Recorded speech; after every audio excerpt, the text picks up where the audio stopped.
दोस्तों नमस्कार, स्वागत है आप सभी का। एक बार फिर से चलिए जानते हैं मध्य प्रदेश की ताज़ा खबरों को। लेकिन उससे पहले अगर आपने अभी तक इस चैनल को सब्सक्राइब नहीं किया तो सब्सक्राइब कर लें, जिससे कि आपको मध्य प्रदेश की ताज़ा खबर रोजाना मिलती रहे। सबसे बड़ी खबर, मुख्यमंत्री ने विधायकों को दिए 15 करोड़ रुपए। मध्य प्रदेश की मोहन सरकार ने प्रदेश के विधायकों को अपनी अपनी विधानसभा का विकास करने के लिए पैसा देना शुरू कर दिया है और प्रदेश सरकार की मंशा है कि इस राशि से विधायक अपनी विधानसभा का डेवलपमेंट कर सकते हैं। प्रदेश सरकार ने भारतीय जनता पार्टी के हर विधायक को 15 करोड़ रुपए और कांग्रेस विधायक को 5 करोड़ रुपए दिए हैं। बड़ी खबर, मध्य प्रदेश में शुरू होगा प्रोजेक्ट एलिफेंट। केंद्रीय वन मंत्री ने श्योपुर में कहा कि बिना कारखाने के कूनों की होगी 1000 करोड़ की अर्थव्यवस्था। चीतों के घर श्योपुर जिले के कूनों में प्रदेश के मुख्यमंत्री डॉक्टर मोहन यादव और केंद्रीय वन मंत्री भूपेंद्र यादव ने विकास की कई परियोजनाओं का भूमि पूजन किया और उद्घाटन किया है। इसके बाद चीता प्रोजेक्ट को लेकर अफसरों की बैठक ली।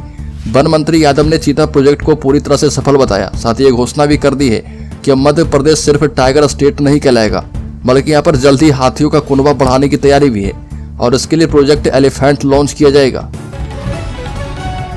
अगली खबर, आरक्षण नीति बनी उलझन। मध्य प्रदेश में बेरोजगारों के लिए आरक्षण नीति उलझन बन गई है। सरकार ने ओबीसी वर्ग को साधने के लिए आरक्षण 14 से बढ़ाकर 27% किया और इससे प्रदेश में आरक्षण 73% हो गया है। कोर्ट ने बढ़े आरक्षण के साथ भर्ती की मंजूरी नहीं दी है, पर विभाग जो है 27% आरक्षण के साथ भर्ती विज्ञापन जारी कर रहे। कुछ भर्तियों में 13% होल्ड कर 87% पदों पर रिजल्ट जारी किया जा रहा। मध्य प्रदेश हाईकोर्ट ने स्पष्ट कर दिया है कि ओबीसी को 14% से 1% भी ज्यादा आरक्षण नहीं दिया जा सकता है और वोट बैंक पॉलिटिक्स के कारण सरकार ने जो नीति बनाई है उसके तहत ओबीसी के 27% पद में 13% पद होल्ड किए जा रहे हैं और ये नीति पूरी तरह से गलत है। बड़ी खबर, मुख्यमंत्री जनसेवा मित्रों ने किया प्रोटेस्ट। बता दें कि वापस नौकरी पर रखने की मांग का सौंपा ज्ञापन। कहा कि पूर्व मुख्यमंत्री ने अस्थायी करने का वादा किया था। प्रदर्शन के दौरान जनसेवा मित्रों ने कहा कि वह प्रशासन एवं नागरिकों के बीच सेतु का कार्य कर रहे थे। सरकार की सभी जन कल्याणकारी योजनाओं को समाज के अंतिम वर्ग तक पहुंचाने का काम किया है, जिसमें लाडली बहना योजना, मतदाता जागरूकता अभियान एवं आदिवासी आहार अनुदान जैसी तमाम परियोजनाओं के सफल क्रियान्वयन में महत्वपूर्ण भूमिका निभाई है। साथ ही पंचायत में ग्राम सेवक एवं सचिव हड़ताल पर थे, उस समय जनसेवा मित्रों ने कार्य किया। बड़ी खबर, मुख्यमंत्री मोहन यादव ने कहा कि सरकार के लिए उच्च शिक्षा विभाग सबसे पहले है।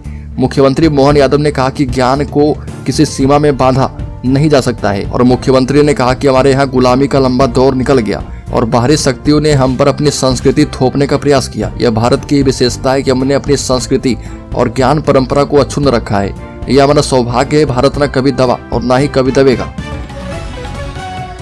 बड़ी खबर, ग्वालियर में डायल 100 एवं सीसीटीवी कैमरे के संबंध में ग्वालियर चंबल अंचल के अफसरों की बैठक सभागार में की गई और बैठक में आईजी रेंज अरविंद सक्सेना ने कहा कि शहर में लगे सीसीटीवी कैमरों का स्टोरेज 18 महीने तक सुरक्षित रखना है, जिससे आवश्यकता पड़ने पर कभी भी रिकॉर्ड निकाला जा पाए और जिससे आरोपियों को सजा दिलवाई जा पाए। इस बैठक में SSP Gwalior Rajesh Singh Chandel, SP radio Vinayak Sharma सहित अन्य अफसर मौजूद रहे। अगली खबर, पटवारी भर्ती को लेकर विवाद थमने का नाम नहीं ले रहा है। पटवारी भर्ती को रद्द करने और जांच रिपोर्ट को सार्वजनिक करने की मांग को लेकर अभ्यर्थी सड़कों पर आ गए हैं और विदिशा में देर शाम को अभ्यर्थियों ने कैंडल मार्च निकाला और इसके साथ ही युवाओं ने भोपाल में पटवारी भर्ती के खिलाफ महाआंदोलन का आह्वान किया है। और उमा लोधी सहित अन्य अभ्यर्थियों ने बताया कि मध्य प्रदेश के हम सभी युवा सरकार से पटवारी फर्जी नियुक्ति प्रक्रिया तुरंत रद्द करने की मांग कर रहे हैं और युवाओं का कहना है कि अगर पटवारी भर्ती सही है तो इसकी जाँच रिपोर्ट सार्वजनिक किया जाए। बड़ी खबर, राजस्थान के मुख्यमंत्री पहुंचे मध्य प्रदेश। मुरैना ब्राह्मण समाज के सम्मेलन में राजस्थान के मुख्यमंत्री भजनलाल शर्मा ने राहुल गांधी की न्याय यात्रा पर तंज कसा और कहा कि इंदिरा जी से लेकर सोनिया गांधी एवं राहुल गांधी तक ने यात्राएं निकाली, यात्राओं में गरीबी का नारा दिया, लेकिन क्या गरीबी हटा पाए। यह भी कहा कि कांग्रेस यात्राओं के नाम पर दिखावा करती आई है और यह बात जब भजनलाल शर्मा ने कही तो पंडाल में मौजूद दर्शकों ने तालियों से उनका स्वागत किया।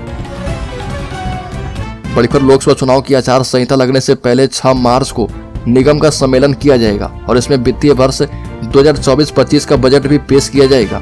7 दिनों तक मंथन के बाद बजट का खाका तैयार किया गया, जिसे निगम सभापति के पास भेजा गया है और बजट के लिए 6 मार्च की तारीख तय कर दी गई है। बजट से पहले सभी पार्षदों को प्रस्तावित बजट की कॉपी और एजेंडा दे दिया गया है, जिसे सम्मेलन में मंथन के बाद जारी किया जाएगा। अगली बार पीएम मोदी की पहल ड्रोन दीदी। पीएम मोदी की पहल ड्रोन दीदी के तहत प्रशिक्षित 102 ग्रामीण महिलाएं अंतर्राष्ट्रीय महिला दिवस पर भोपाल में ड्रोन उड़ाकर क्षमता का परफॉर्मेंस करेगी।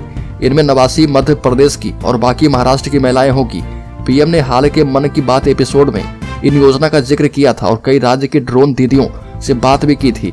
मध्य प्रदेश की 89 ग्रामीण महिलाओं को NFL, IFFCO, Paradeep fertilizers limited, Chambal fertilizers limited, ITC आदि ने DGCA के द्वारा मान्यता प्राप्त ऑर्गेनाइजेशन से ट्रेनिंग दिलवाई है। अगली खबर, भोपाल में 1 से 2 मार्च को फिर से बारिश का अनुमान। राजधानी भोपाल में फरवरी महीने में 9 साल के बाद सबसे ज्यादा बारिश हुई है और IMD भोपाल के मुताबिक 29 फरवरी और 1 मार्च को 2 वेस्टर्न डिस्टर्बेंस एक्टिव हो रहे हैं, जिसका असर भोपाल में भी देखने को मिलेगा। इसलिए 28 मार्च से 2 अप्रैल के बीच यहाँ का मौसम बदला रहेगा। और बता दें कि इन दिनों बादल की लुका-छिपी लगातार जारी रहेगी। अगली खबर, रतलाम में लहसुन की बम्पर आवक तेज। मंडी में जगह नहीं। रतलाम के सैलाना बस स्टैंड स्थित प्याज एवं लहसुन मंडी में इन दिनों लहसुन की बम्पर आवक हो रही है। लगातार आवक होने के कारण मंडी में पर्याप्त जगह नहीं है। इस कारण उपज लेकर आने वाले किसानों को परेशानियों का सामना करना पड़ रहा और मंडी में नीलामी में शामिल होने के लिए घंटों सड़क किनारे अपने वाहनों को खड़े करके लोग इंतजार कर रहे। बड़ी खबर, बिरसा के सिरोंज विधायक ने छुए SDM के पैर। बिरसा के सिरोंज से भाजपा विधायक SDM के सामने हाथ जोड़ते और उनके पैर छूते दिखे। जल संकट को लेकर तहसील कार्यालय पहुंचे थे और आरोप लगाया कि कुछ अफसर कांग्रेस से मिले हुए हैं। ये केंद्र और राज्य की भाजपा सरकार को फेल करने में जुटे हुए हैं। विधायक उमाकांत शर्मा ने SDM हर्षल चौधरी को ज्ञापन दिया और कहा कि क्षेत्र की जनता पानी की कमी से परेशान है। अधिकारी और कर्मचारी ठीक तरीके से काम नहीं करते। मैं कई बार अफसरों से बोल चुका हूं, लेकिन कोई ध्यान नहीं देता है। बल्कि पाला बदलने की अटकलों के बीच बोले कमलनाथ, कहा कि ये बातें मीडिया की उपज है।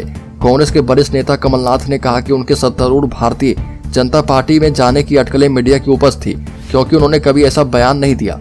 मध्य प्रदेश के पूर्व मुख्यमंत्री कमलनाथ राज्य में अपने गृह क्षेत्र छिंदवाड़ा पहुंचने के बाद पत्रकारों से बात कर रहे थे और इस बारे में पूछे जाने पर कमलनाथ ने कहा कि आप ऐसी अटकलें लगाते हैं एवं कोई और ऐसा नहीं कह रहा। क्या आपने कभी मुझसे ऐसा कहते सुना है? बड़ी खबर, मुख्यमंत्री मोहन यादव के पुत्र वधू ने किए महाकाल के दर्शन।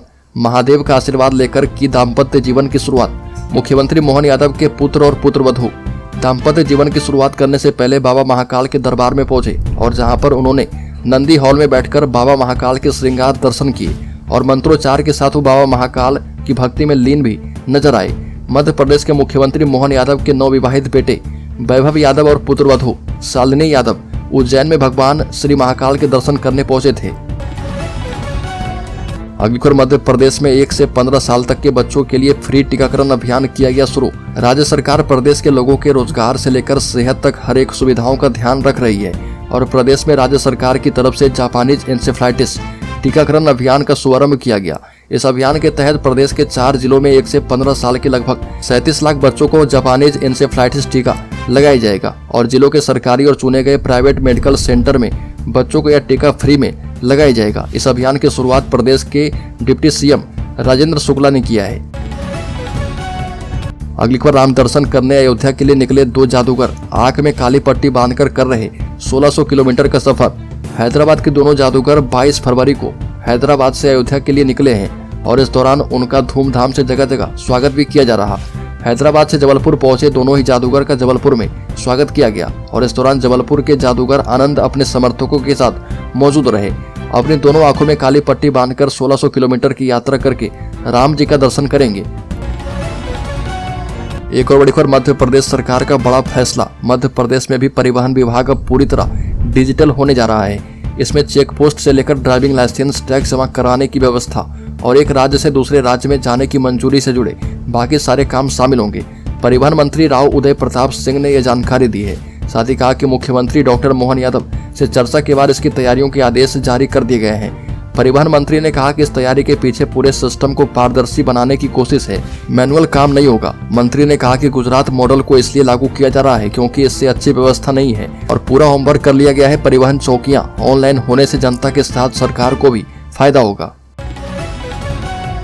बड़ी खबर, मध्य प्रदेश में MPPSC अभ्यर्थी के सब्र की परीक्षा दूसरी बार सहायक प्राध्यापक भर्ती परीक्षा स्थगित किया गया और कारण नहीं बताया गया है। MPPSC ने एक बार फिर से सहायक प्राध्यापक, स्पोर्ट्स ऑफिसर और लाइब्रेरियन भर्ती परीक्षा स्थगित कर दी है। पहले यह परीक्षा 28 जनवरी को होनी थी, जिसे आगे बढ़ाकर 3 मार्च किया गया था। अब इसे भी आगे बढ़ा दिया गया है और नई तारीख भी नहीं बताई गई है। जानकारी के मुताबिक अतिथि विद्वानों को अनुभव का लाभ देकर मौका दिया जाना था, लेकिन पीएससी ने ऐसा नहीं किया। इसी के खिलाफ कई अभ्यर्थी कोर्ट गए थे। अब माना जा रहा है कि ऐसे अभ्यर्थी के लिए अलग से लिंक खुलेगी और उसके बाद ही परीक्षा का नया शेड्यूल तय हो पाएगा। यह परीक्षा 3 मार्च को इंदौर, भोपाल सहित सभी संभागीय मुख्यालय पर होनी थी।